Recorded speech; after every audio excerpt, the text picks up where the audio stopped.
Hey everyone, welcome to the Roto Grinders Morning Grind podcast. I'm your host, Stevie TPFL. It's August 1st. It's Monday. We have 8 baseball games tonight. It's a pretty decent slate as far as pitching goes and a lot of options as far as hitters go. So it's a pretty interesting slate and it's a normal Monday guess. How you doing, Siege? I'm doing good, man. It's good to be here. I think I would challenge your assertion with this is a good pitching slate. So I'm really interested to see what you got that I don't have. Well, I think that Strasburg and Salazar at the top are just in elite matchups, right? Yeah. Okay. I thought you had something in the mid tier that wasn't a complete disaster. I was excited for a minute. I don't mind. We'll talk about it. I don't mind, Jimmy Nelson against San Diego with them shipping most of their team. Yeah. Oh, boy. Yeah. I'm super torn. There's a guy that I'm going to be in love with that I'm really curious your take on. So this is good, a good 8-game slate. We'll have time to talk about a lot of these games.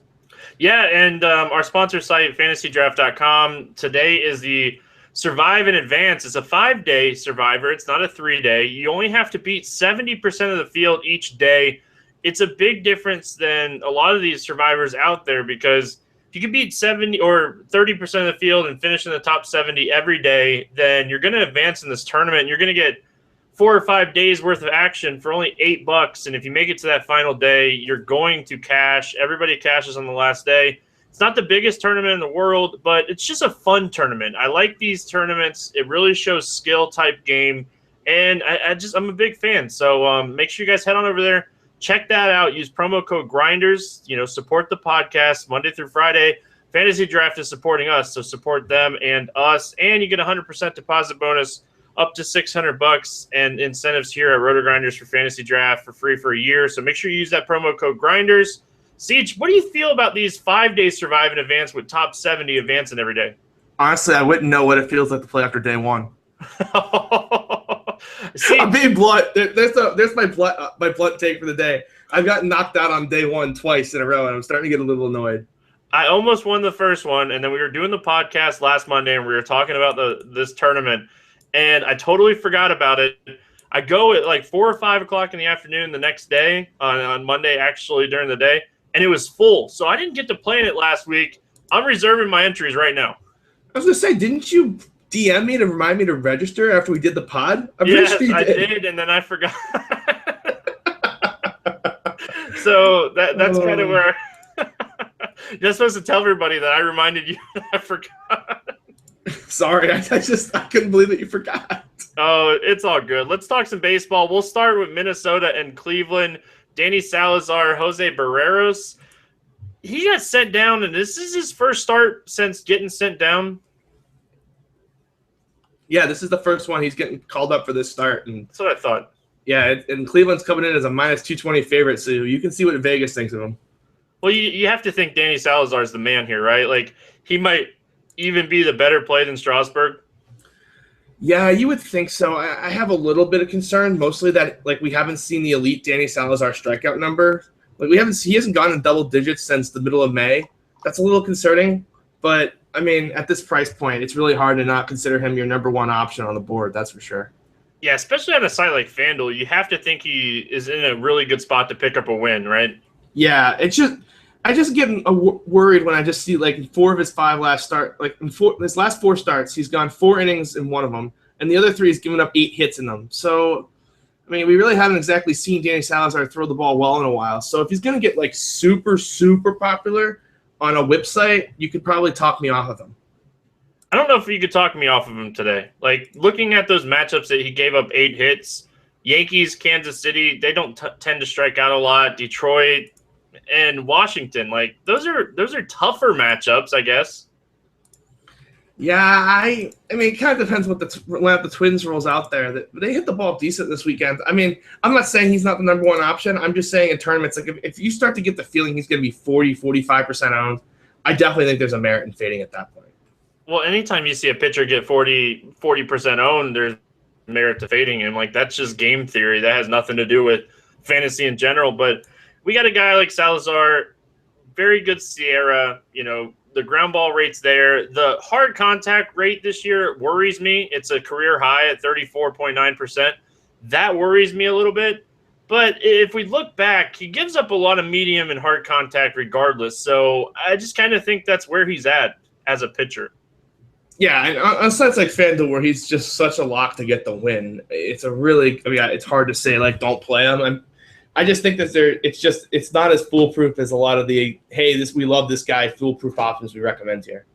Yeah, man, pitching for me for the last week has just been so bad. I'm looking forward to a new week and getting it started on the right note here. Let's talk bats in this game. We'll start with the visiting team. Is there anybody from Minnesota that you want to target against Salazar? No. Well, that was pretty easy, right? I mean, I'm the biggest Kenneth Vargas fan in the world, but you can't roster him today. No one-offs at all.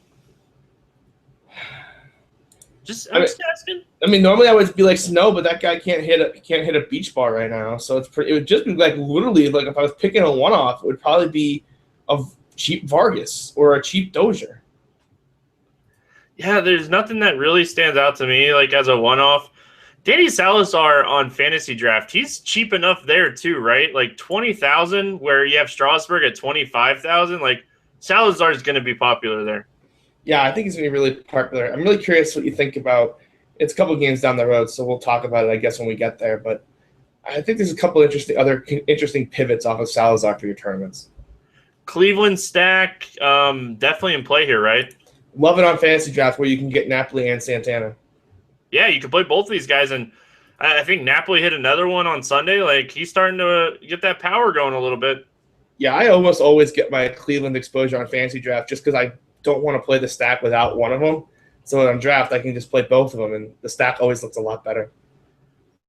Yeah, I like the stack here. Price-wise on FanDuel, they're a little pricey, so I think you're going to have to pick your spots with Cleveland here in this matchup on FanDuel. Yeah, I would probably fade it on FanDuel, to be honest. Like those prices are probably just like a little too insane for me. Yeah, they're up there. That's for sure. New York, the Subway Series. We're going to be in Citi Field here. We have Logan Verrett against CC Sabathia. We'll start with CC. Is there any interest here against the Mets with Cespedes a little banged up? If Cespedes is out, I have a lot of interest in CC Sabathia. We've seen time and time again how he just goes out there and he does his thing, and everybody's all thrilled to stack against him. And yeah, he had a couple rough starts, but you know what? So does every pitcher. Every pitcher's got a couple starts. Looked a little better against Houston. Logan Verrett hasn't pitched well all season, to be honest. He's been okay, but nothing special. I have some interest in CC for tournaments.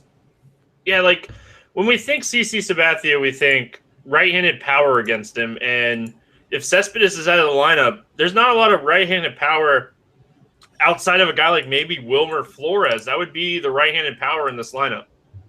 Yeah, when the reason you wouldn't play a pitcher is Wilmer Flores, it's probably a good reason to throw him in your lineup. Probably right with that one. I have no interest in Logan Verrett. I'm guessing you don't either. No, absolutely not. Let's talk Yankees bats here. Prices are pretty fair on FanDuel anyway. What's your thoughts here on the Yankees bats? I'm really kind of curious to see what the Yankees do with the lineup. I kind of want to see it.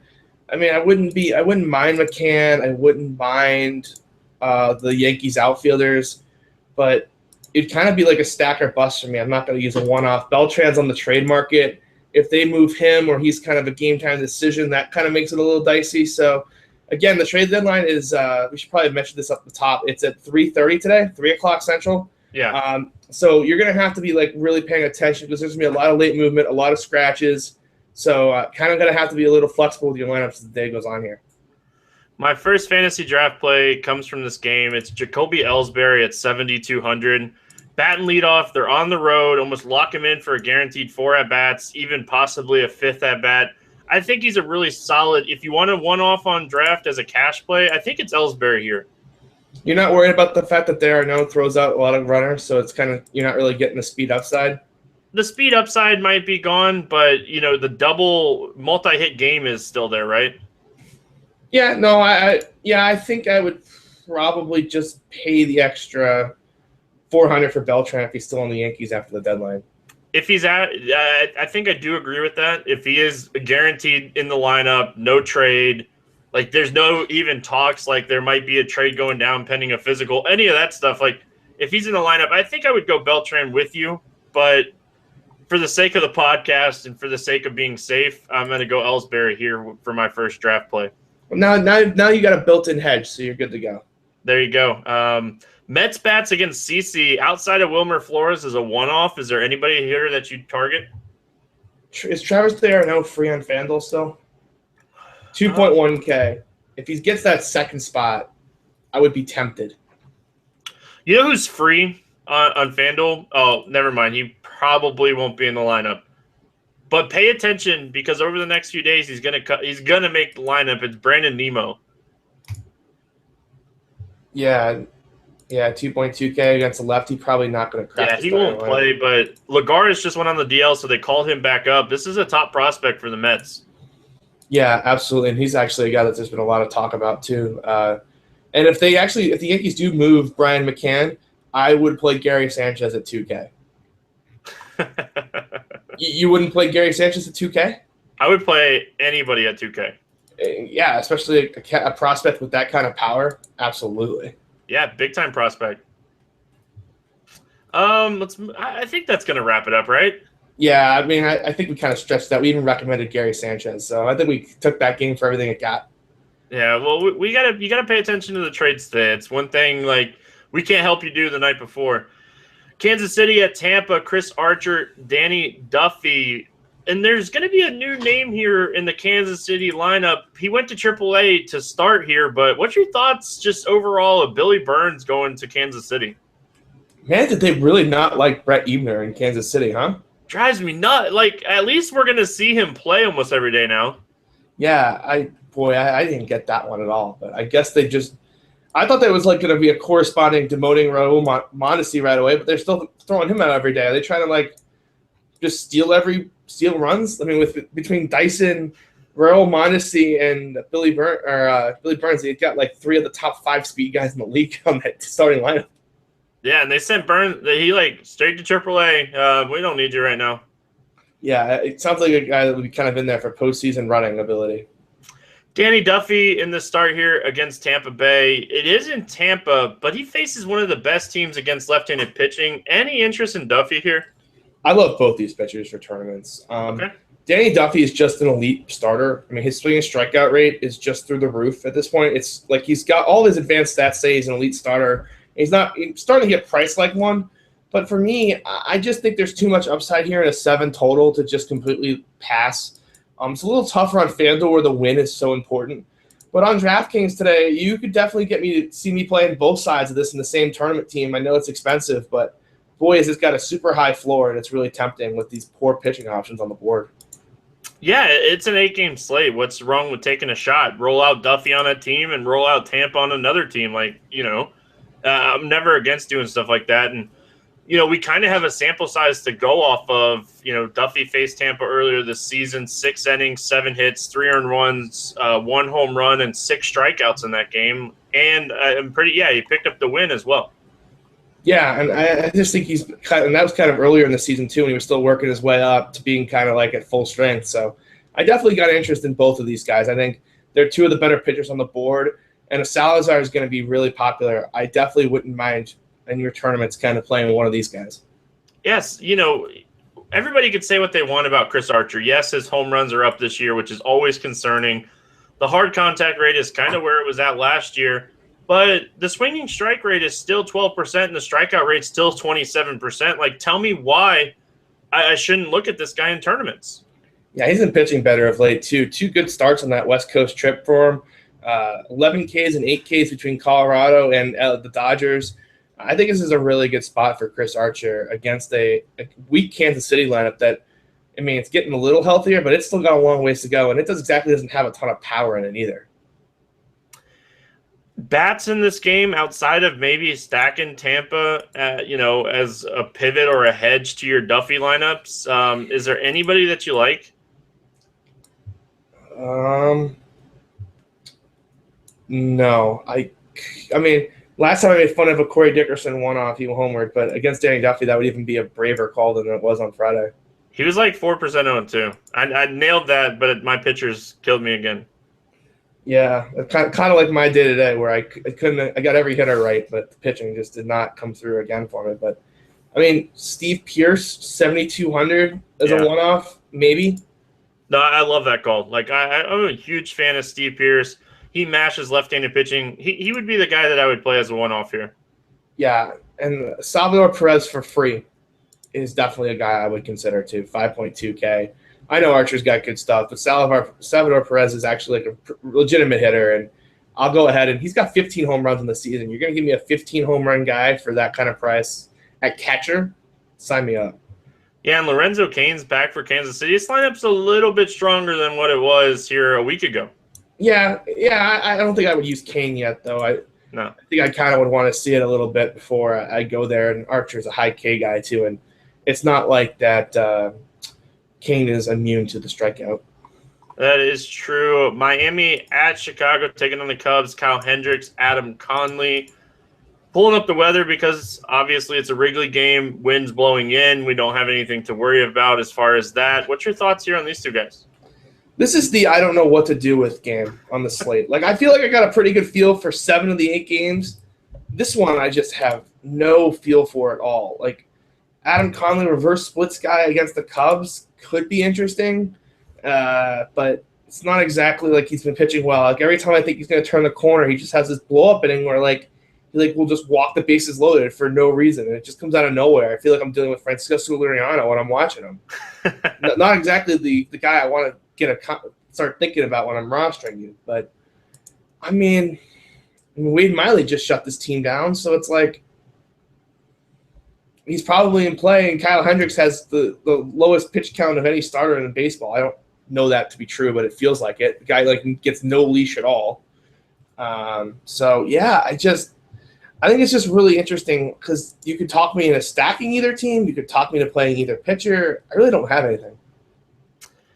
Yeah, I feel like this is how we feel about the Cubs more often than none because, like, they're such a tricky team because they obviously can put up 10 runs, but they struggle too. Like, they're such a boom-bust offense. I really do feel that way, and I think that's the reason why that, if they don't win the World Series, it's going to be that reason. They're going to get cold for a series, and they're going to lose a series in the playoffs. Yeah, absolutely. I mean, we're biased, right? We're Red Sox fans, and we think we're going to beat the Cubs, but I don't even know if the Cubs are going to make it to the World Series. They keep playing like this. Yeah, I'm not that biased. Like, I'm biased enough that if the Red Sox get there, of course I'm going to be rooting for the Red Sox, but I don't think the Red Sox have the pitching to get there, so – well, by tomorrow at this time, this could be a different conversation. Yeah, make that Chris Sale trade happen. Just do it, Red Sox. Just do it for David Ortiz. There's definitely a move coming tomorrow for the Red Sox. I don't know what it is, but there's definitely one more move coming. All right, the Red Sox. We'll talk about them here in a few minutes. So I think both these guys are options, in GPPs because it is an 8-game slate. There's not a ton of pitching options. And like you said, it's Conley reverse splits against the Cubs, and Kyle Hendricks is just Kyle Hendricks. Like, if Kyle Hendricks pitched 110 pitches a game, we would play him every single start. Yeah. And that's this guy, it's so frustrating because we're looking at a guy that has a 2.39 ERA with 9 wins on the season. Like, he's been legitimately a really good starter for the Cubs. It's just, you said, I think they're really limiting his innings trying to get ready for the playoffs, but it's interesting. I'm with you. I think both these guys are in tournament, considerations. I think both these teams are stackable in tournaments as well. Yeah, I wish I had like a hotter take on this team, and I just don't. The one thing I meant to do before I checked the podcast is I know that you and I both love fading Chris Bryant against lefties and changeups. I was watching over the weekend. He hit a home run off a left-handed changeup, and the broadcaster said, yes, this is the Bryant we need to see. He's been hitting the changeup better. And, of course, I just kind of froze there. So I haven't gotten a chance to look at it and see if he's actually improved because that was the reason we were fading Chris Bryant against lefties. If that's no longer true, that would be a problem. Chris Bryant, he has to be a top 3 young hitter in baseball, if not the best young hitter in baseball, right? Oh, yeah, absolutely. Like, it was always just an ownership fade, but it's always – if he's actually hitting the changeup now, then it's probably no point in that, to be honest. Man, the young kids in baseball. We have a lot of good baseball coming over the next 10 years, so I'm excited about And it. honestly, kind of a lack of young pitching. I know it's going to be a lot of run scoring. It's going to be tough for fantasy, but it's going to be fun to watch as a baseball fan. Yeah, absolutely. Toronto at Houston, Marcus Stroman. Now, I have Doug Fister here. I know he was put on paternity leave, but everything I read said he's supposed to be back for the start here tonight. Yeah, there's no line out for this game, which makes me think that maybe it's a little more up in the air. Okay. But everything I've got is Doug Fister as well. Yeah, everything that I read before we jumped on, he was scheduled and supposed to make the start, coming back from paternity leave here today. It's one of those situations you just got to kind of pay attention to. So let's break it down. Like, Fister's in there. What's your thoughts here on Stroman and Fister? I think the Houston stack is really interesting. There's just been a lot of Toronto's pitchers are good momentum going on here, and the Houston bats kind of just let everyone down on Sunday against Mike Pelfrey. And I could just see this being a really good spot to get Houston at lower ownership than you should. Does it concern you? Because I'm not a big Stroman fan, but it does concern me a little bit that he just has a massive ground ball rate. Yeah, it's just in that park, though, if it gets up, it's going out of the yard, right? No, I don't disagree with that. Yeah, I mean, I just think this. Like, I wish Luis Valbuena was in the lineup. Like, I would feel much more better about this if he was in the lineup, if he wasn't on the DL. If they're gonna play Bregman at third still, and Marwin's not back in the lineup, then my interest probably drops a bit. But like, how owned is Toronto gonna be against Doug Fister? It'll be popular, wouldn't you think? Yeah, normally it'd be a spot where I would just be all out because I don't like stacking against Doug Fister. But if he's been on paternity leave, he's not. He's a little tired, more tired than usual, a little out of focus. It could get ugly fast. It could. And, being a guy that is a dad, I know about those first few nights, man. That's not the easiest. Yeah, so you're saying you would fire out one Toronto stack then in a tournament? I'm going to fire out a Toronto stack for sure. All right. I will do the same as well then. I'm not expecting Marwin Gonzalez to be in the lineup. Like, they said that he's supposed to visit a specialist to see that sore hand, right? Like, I'd be really shocked if he plays here. And Carlos Gomez is banged up. Like you said, Valbuena went to the DL. Could be a pretty watered-down Houston lineup too, but even a watered-down Houston lineup still has upside, right? Yeah, I mean, Preston Tucker at 2.1K is just staring at me. But it should, right? It should, and it's one of those plays that if you play him and he goes 0 for 4, you'll be mad. But if he hits a home run, you'll be immediately so happy you did. Like, the upside is too high on the kid to pass, I think. He's been hitting the ball better. I mean, he did just go 0 for 10 in the Detroit series, but he was hitting well at home. I don't know. It'd be interesting to see where he hits, too. Yeah, that's a good point, too. Kind of see what the Houston lineup looks like, but the top of the order is always as good as it always is, and Correa and Altuve are pretty fairly priced on FanDuel. Yeah, now, like I said, we're going to break this down like Doug Fister's in there, and I'm breaking it down like Fister's in there, and it's really hard for me not to want to play Jose Bautista on Fantasy Draft at 8K. Yeah, I would probably do that. Like, that seems a little too cheap for a guy like Bautista. He's been under cheap since he came back from the DL, too. Like, he was cheap the first day, kind of thought they would notice it the second day. We're on day 4, and he just hasn't been priced up yet. And it's not like he hasn't hit since he came back. He's got fantasy points in almost every game, and, it's crazy. What? It drives me nuts. Like, I don't know. You get guys that are getting called up in the minors in the 7K range, and you get a guy that is an all-star in the 8K range. It just drives me insane. Yeah, I've just tried to decide, like, just ignore price at this point and just play guys I like that I think are going to do well. And then I've had much better success doing it that way last couple weeks. Let's move on. Washington at Arizona, Steven Strasburg, Archie Bradley. I mentioned Strasburg. What are your thoughts? I don't think I'm going to touch him. It's a bad ballpark. He's priced through the nose. You're basically paying the max for him at 25-2. And the Diamondbacks lineup is back. It's got Peralta. Lamb is back. It's at full strength, and we haven't seen it this strong all year. And they kind of just went into LA, and they kind of just did enough all weekend to kind of make every pitching play you threw out there bad. Now, of course, Bud Norris got hurt today, so that wasn't fair. But it wasn't exactly like they weren't hitting all weekend.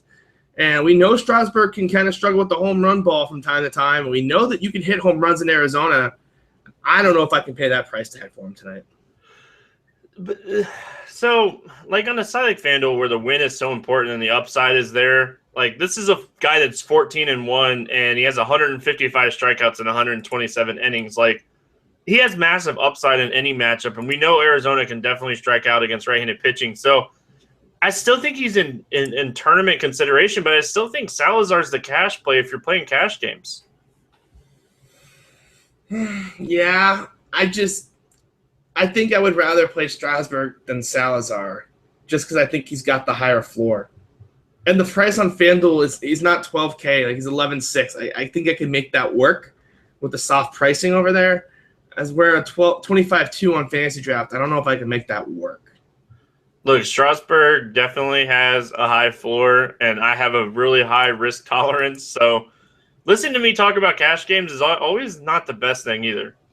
I really like the Nationals bats in this game. Like, really like the Nationals bats in this game. So that I'm a little biased. Like, I think Strasburg's going to get the win. Or it's going to turn into a 10-9 shootout. Yeah, and there's good reason to like the bats, right? Like, we got a pretty right-handed heavy lineup. If Daniel Murphy's out again, we'll see Trey Turner up towards the top. And Archie Bradley has a massive hard contact rate to right-handed batters, dating back to last year. It's almost 38%. And this is going to be a really right-handed heavy lineup. Eric's going to kill me because he's going to think I fed you that stat. But, I didn't feed you that stat. But I was aware of it.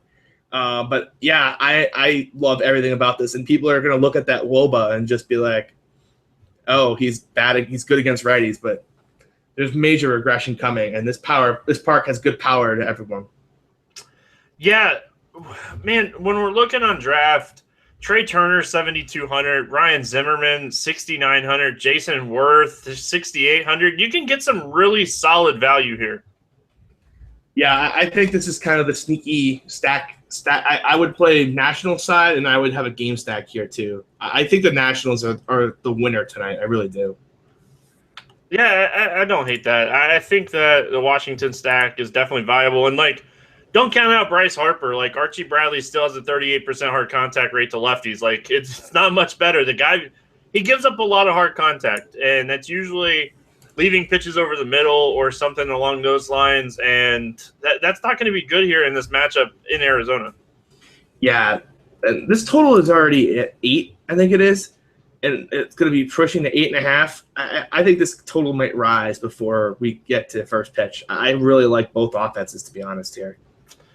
Yeah, okay. I don't know how much I love Arizona, but I'm never against a Peralta, Lamb, Goldschmidt type stack. It's just so cheap. 8,800.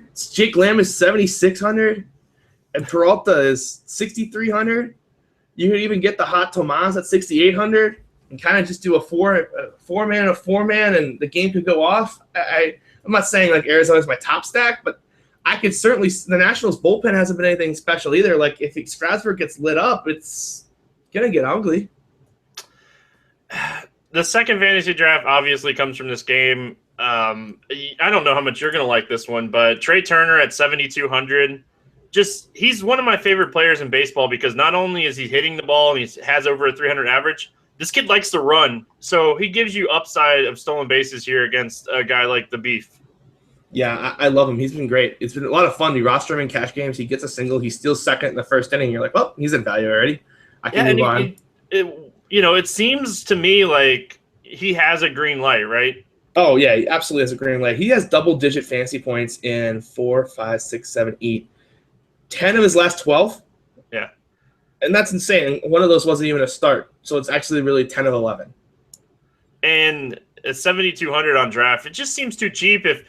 If Murphy, for some reason, is still banged up, it's a leg injury, he was out of the lineup still Sunday, we should see Trey Turner probably in that leadoff spot, and we probably are going to see Trey Turner in that leadoff spot regardless. I mean, you would think so. Then they played Ben Revere there one day over the weekend. I was just like, Ben Revere is terrible. Just please, bat your pitcher 8th, Put Ben Revere in the 9th spot where he belongs, please. And Yeah, thank you can even leave in your best friend, Danny Espinosa. Trey Turner's playing the outfield now. Like, just continue to play the guy that's just red hot for you. You would think so, but then again, we all know that certain managers just like playing their veterans no matter what the stats tell you to do. Boston at Seattle, Rodriguez, Paxton, two lefties facing off against each other. Great ballpark for pitchers. If there's ever a time to play Rodriguez, it would be against the left-handed heavy Seattle lineup, right? Oh, interesting. That's where you're coming at from this game. I'm actually not. Oh, I was just like, I mean, I think there's a real pitching play in this game. I just don't think it's Eduardo Rodriguez. Like, Rodriguez, like I'm saying, though, if there's ever a time, if they roll out Smith and Martin, like if for some reason Gutierrez or Lee, one of these big righties are not in the lineup, that would be the time to play Rodriguez because they're left-handed heavy outside of those three guys. I mean, he's actually pitched decent against two right-handed heavy teams, too, in Minnesota and Detroit, and he pitched okay in those games. So he's definitely a cheap GPP sleeper option if you wanted to go that way. I just love James Paxton for a little bit more at 12-6. He's a reverse splits lefty, and the Red Sox have one guy that can hit the ball from the left side of the plate for power. That's it. And the Red Sox have struggled against left-handed pitching for a month and a half now, and people think we're crazy, and every time I can play a lefty against the Red Sox, it works. Even Hector Santiago worked for me. Even Tyler Skaggs went out there and threw a gem. Like, this shouldn't be a secret anymore. Red Sox can't hit left-handed pitching. Yeah, and if you're trying to fit in a guy like Strasburg, maybe you're playing this top 70 advance and you're trying to fit in a Strasburg to get that really high floor. Paxton's 12-6 on draft. Like, that's going to pretty much open up everything as far as hitters go. That might be taking it a little farther than even I'm willing to go. I don't know if I would play him in something where, like, if he gives you a -7, you could be in a real trouble spot. I can still win with a -7 for my pitcher. I just think the upside in this spot is, like, we just saw him go into Toronto and throw a gem. This is a worse version of the Toronto lineup where it's right-handed heavy, but the batters aren't as good as theirs. Like, why can't he go 7 innings and strike out 6 or 7 again? You know what I like about Paxton the most? I like any left-handed pitcher that throws really high, hard heat, and that's what he does. Yeah, and there's not one guy in the Red Sox, I know you know from personal experience, that hits that pitch particularly well. It's all low ball stuff for the Red Sox. Yeah, when you got a guy that throws in the hundreds, like, he doesn't, not every pitch, but obviously this guy throws in the high 90s. That's a tough pitch to hit. It doesn't matter how good you are. Yeah, I think this is just a really, really good spot for James Paxton, and I'm just going to have tons of exposure because there's nothing down here in this mid or cheap tier that I'm uber excited about other than him. And, the line opened as a pick'em, and it's already down to -130 for Seattle. So I think Vegas is kind of with me that they like this spot for Paxton a fair amount. All right, let's talk bats. Is there anything here for Boston that stands out to you? David Ortiz, we talked about reverse splits, and there's only one lefty in the lineup that can hit. It's David Ortiz, and no one will roster him. Yeah, I think there's one other lefty that can hit left-handed pitching too, and that's Jackie Bradley Jr. Yeah, he's still kind of free on FanDuel. I can get on board with that. Yeah, he hits lefties really well too. Like, Jackie Bradley Jr. has quietly been a really good hitter this year. Yeah, he had that one hitting streak, and then people didn't realize that, like, it wasn't just that. He's been hitting the ball pretty well all season. He's got 48 extra base hits on the season. That's a very big number. Outside of those two guys, is Sandy Leon like a thing now? Like, do we really have to start looking at him? It's still a small sample size, but he's batting .391 and 92 at bats now. Well, I mean, he's been struggling. He was at like .470, so he's kind of on a downswing right now. Joking aside, I mean, if you were playing, like, it depends where he bats in the lineup, but, like, if you ever got the bump up where you on this spot where you could get away with, like, an Ortiz, Bradley, Sandy Leon 3-man, that would kind of just be like the only situation I would play him in this spot. Seattle, I feel like it's the three righties here. It's Cruz, it's Gutierrez, and it's Daeho Lee, right? Yeah. I can't think of another player I would play. I mean, you could always play Robinson Cano against a lefty if you wanted to do the full stack. he's priced down a little bit at 3.3 on FanDuel. Yeah, and if I remember correctly, Rodriguez tends to struggle with home runs to lefties too, right? I don't happen to remember that, but it wouldn't surprise me. 8 home runs to lefties in 38 innings dating back to last year. Now that's a home run problem then. Yeah, that's 1.89 home run per 9. Like, that could be, the Cano call could be really more sneaky than we think here. Yeah, I definitely agree with that. I think this game has some sneaky potential. Oh, another game that might have some sneaky potential. Milwaukee at San Diego. Jimmy Nelson, Jared Cozart.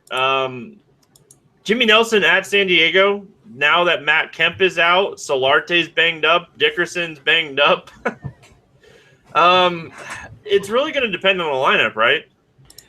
Yeah, and what the perception is too. Like if Jimmy Nelson gets any amount of traction, and I mean like any amount of traction, like if I get the word he's gonna be like 20% on 2-pitcher site, I'm out. Like my willingness to play Jimmy Nelson at any sort of chalk level is probably very small.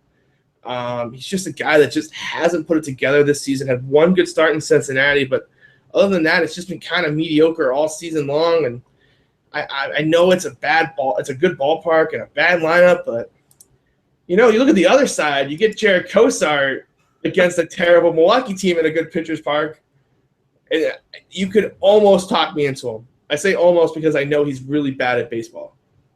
He's not very good. No. Oh, man. All right. So Solarte is not banged up. He is on the family leave list, and that was like Wednesday, and they said they don't know how long it's going to be. So, we'll have to see. Maybe he's back in the lineup here. We don't know. I don't have any recent news on that type of situation. But Dickerson, I'm really shocked Dickerson didn't go on the DL. I don't know if you saw that or not, but that was a little ugly. I had all the game stacks that day. That was not a very good start. And then Bethancourt came in, who I loved that day. And I was like, Bethancourt's going to hit 2 home runs. Nah, he just killed every single rally single-handedly. All right, let's talk bats in this game. You almost have to think that Ryan Braun, they're not going to rush back. And Jonathan Lucroy, little to no chance he's in the lineup here tonight. Unless they don't trade him. If they don't trade him, that's true. The trade deadline's at 4:00, so they should know by the time that game rolls around. So he'll probably be in there if he's still on the team. But it's one of those situations where you'll have to just see if he's still on the team. What was Lucroy thinking? Why wouldn't you want to go to Cleveland? I think it was a great decision by his part, actually. Really? Yeah. One, he's getting underpaid, so you have a no trade list for a reason. Like you don't want to go to Cleveland. They wouldn't guarantee catch full time next year, and he's going to be a free agent. He's been underpaid his entire career. He needs to make bank on this contract. I'm with him. Like either you just agree to not take up the team option and kind of let me go and get my paycheck, or forget it. I'm out. Yeah, I guess I didn't really think of it that way. I'm thinking you're playing in Milwaukee and you have a chance to go to Cleveland, who could be a playoff contender. I think he knows that it's a really hot trade market, and he still might piece out to a better spot before the trade deadline. Like if Cleveland wasn't going to give him any compensation for waiving the no trade clause, I wouldn't have left either. All right, like you said, hey, if the trade doesn't go through, or if he doesn't get traded, he might be in the lineup here. So might be a little bit better lineup, but man, even the watered down Milwaukee lineup has tilted me over the last day or so. Jonathan VR at 3.8 on FanDuel is a play I'm going to love. I think that's a really good spot for him. Even if Norris or Bethancourt's behind the plate, he can steal on either one of those guys. And he's been running a bit more recently, so I would definitely have interest in him. It's not like Jared Cozart's an overpowering pitcher, even when he's pitching good. Jared Cozart. Oh, man. It just amazes me that sometimes these guys are still in the majors. He's only 26. Maybe which is amazing. Get better. Forever. He's going to get better. That's what it is. I mean, if he's going to get better, it's going to be pitching in that ballpark full time. I guess. If I told you that, name excluded, there's going to be a pitcher going against the Brewers in San Diego that's going to be 2% owned, you would have said you had interest if you didn't know what the name was. Probably. That's the case for playing Jared Cozart right there. Yeah, right? I guess I can get behind it. Any Milwaukee bats Like yeah, maybe I would stack Scooter? it. I would stack it if I'm playing them. It'd be Yeah. VR, it would be Scooter, it'd be Carter, and then I would either go with Hernan Perez, or I would go with Lucroy. I'm really not sure what to think of Hernan Perez. He's destroyed left-handed pitching, but today he started to run. He's got 4 steals in the last 4 games, and I guess he has 18 steals this year. I had no idea he had that many steals. That's insane. Put me in, coach. I'm ready to play. I mean, I would probably play him in the stack, to be honest. I had no idea he had 18 steals. That's insane. I thought he had like 5. Now, looking at San Diego against, Flamin' Jimmy Nelson, we want lefties, right? Ryan Schimpf at 7,200 on draft. I have a ton of interest over there, and he's been hitting second. Yeah, he actually back cleanup too. He's a guy that's perfect for your cash games. Always get you something. Always get you a walk. Always doing something. Like I would play him. Like he'd be a fantasy draft play for me. He's number 3. Why do you think I mentioned him? Got to mention my dude.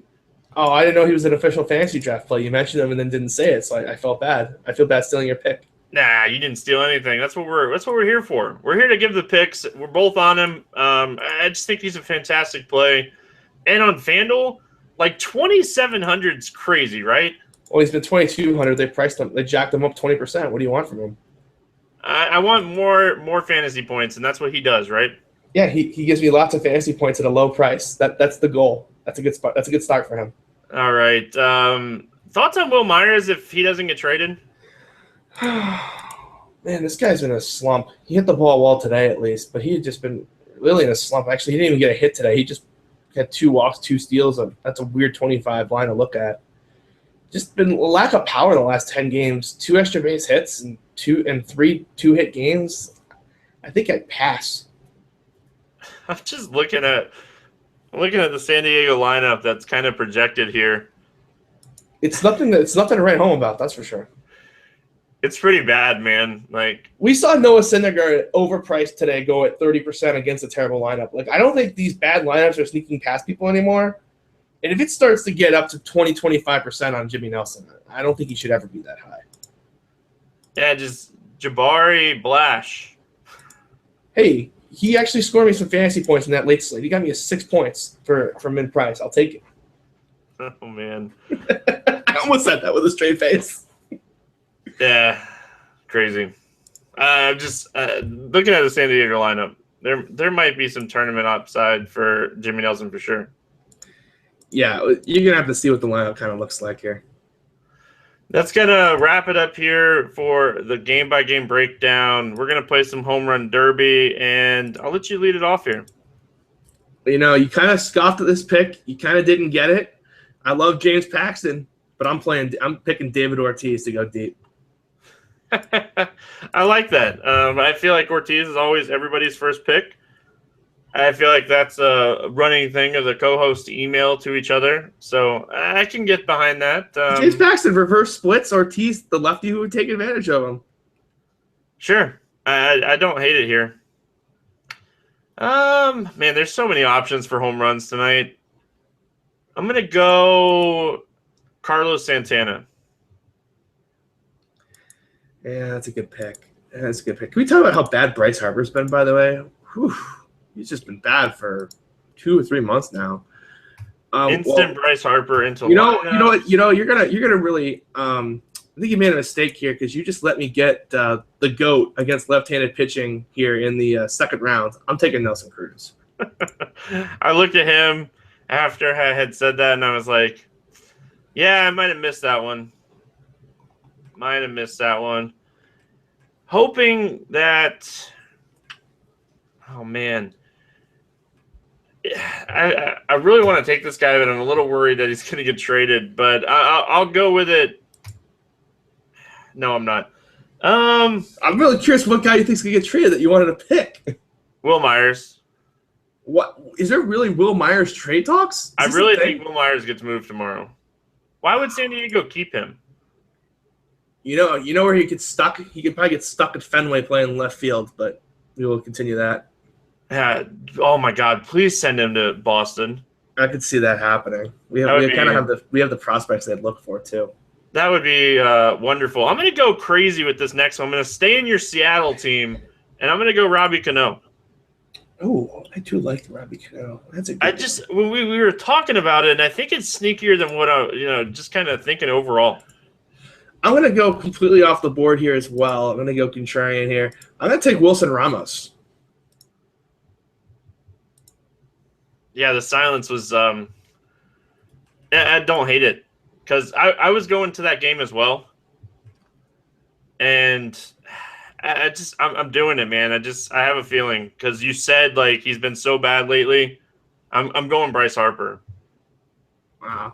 Man, definitely living the contrarian lift. This is probably the most chalky we've gone with home run picks all year. I'm kind of disappointed. I think it's actually a pretty contrarian list. It's pretty contrarian, but the names are all like superstars. We didn't go. I don't think we paid. I don't think we went below 3,500 for any of our picks. Outside of Nelson Cruz and Carlos Santana, like we're taking Ortiz against the lefty, Cano against the lefty, Ramos, and Harper. And Harper hasn't had a home run in what? He's Forever. Getting into that Jose Abreu range. I was going to say Giancarlo Stanton to give you some hope, but Abreu is probably the more accurate depiction right now. Yeah, I'm going Harper. Just because you said he's been so cold, it's the siege jinx. That is true. The siege jinx is a real thing. That is a fair point. If you had to pick one pitcher at the end of the day, not named Steven Strasburg and Danny Salazar, to pick up a win, doesn't have to score the most fantasy point, but he's going to win in this game. Who do you have?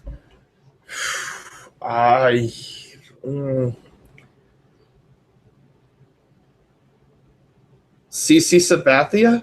That's who I wanted. Oh, that's who I wanted. Man, that was my. It's him or Paxton. Like I really feel like that's the list. Oh man. Yeah, that threw me off. I didn't think you were gonna go CC there. I'm gonna go. Oh, I think that's a little riskier, but I think that if he wins, he's going to be one of the highest scoring pitchers on the slate. I'm going to go Chris Archer. That's not the point of this game, right? That's trying to pick a win, and I don't want to say Paxton because he's going against Boston. Anything can happen. I think Paxton's like the answer. I think it's CC or Paxton, to be honest. Like I'm going to go Archer. I'm gonna go contrarian in my own segment. Yeah, change the rules of your own segment. We see that. I think Hendricks too is in a decent spot to get a win. I just never feel confident with that guy. Yeah, because he could go 4 2/3. Not really even eligible for a win. Yeah, you never know with that team. That's gonna wrap it up here for the podcast. If you guys have any questions, you can always reach out to me at CBTPFL and the Siege DFS. Is that what it still is on Twitter? Yeah, the Siege DFS. It is still there, and it's still the same Twitter handle. All right, and you guys can reach out. If you have any questions, like I said, reach out to us on Twitter.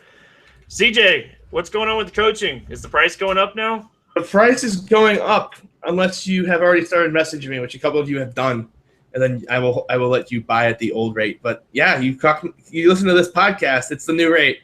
Unless Roto Grinders is slow getting it up there, then I'll honor the old rate, I guess. Tell CJ you listen to the podcast all the time, and he'll hook you up anyway. Yeah, that's probably true. I'm a nice guy. That's going to do it here for this Monday slate. Appreciate everybody listening. We'll be back, obviously, tomorrow. So good luck in your contest tonight, and we'll see you then.